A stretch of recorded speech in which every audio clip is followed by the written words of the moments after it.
strongly recommend against it until the issues are resolved. Core gameplay issues. Looting is fundamentally unrewarding. Looting, which should be the core loop of an extraction looter shooter, is dull and unsatisfying.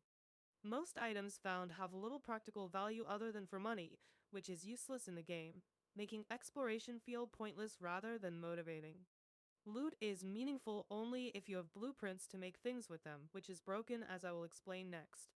Money has no meaningful purpose. Currency is largely irrelevant. Any gear that is actually useful requires blueprints, which must be crafted using resources rather than purchased with money. As a result, looting cash provides no real progression. Other games solve this issue through market auction systems where players can buy and sell gear's weapons to each other indirectly. Here, we only have the NPC vendors who sell trash. 3. Blueprint system is excessively RNG based.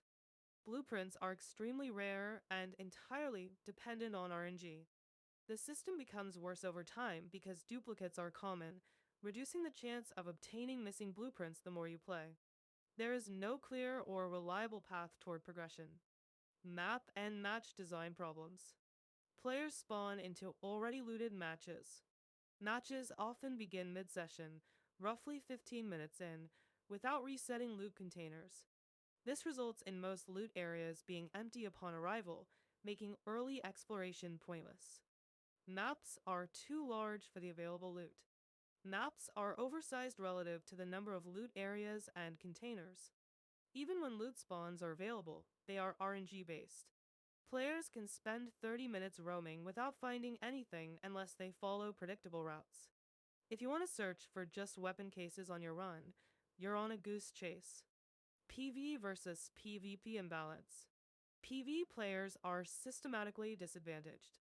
Players focusing on PvE naturally invest in PvE-oriented upgrades and abilities. This puts them at a direct disadvantage against PvP-focused players who maximize mobility and combat traits. Encounters heavily favor PvP builds by default. Campers and ambushes are overly rewarded. Players who spend time looting often reach extraction points low on ammo, healing items, or with damaged shields and possibly dead teammates. Campers, by contrast, wait fully prepared with a full team of optimized PvP gear or free loadouts, creating one-sided engagements. Progression bottlenecks. Single high-value area encourages toxic play. There is essentially one main area that can drop blueprints, the Harvester event, which is also bugged with the Queen's movements on top of the Harvester damaging you and kicking you off the edges of places you need to do the mechanics.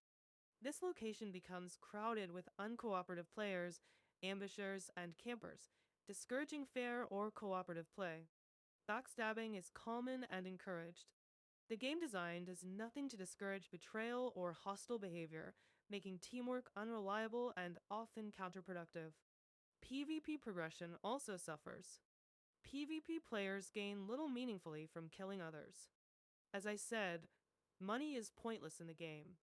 Even aggressive PvP players gain mostly money from kills. Since blueprints are the only meaningful progression items and are rarely carried as people keep them in their single safe pocket, PvP encounters do not meaningfully advance PvP progression either. Overall assessment.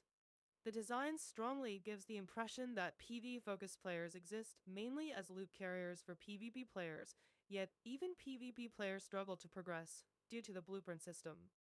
PvE players and late-in-game to be PvP players suffer because they are highly discouraged from looting, while PvP players do not progress to be anything other than trolls destroying the game loop. P.S. This isn't Escape from Tarkov. Clarify the mission areas on the map.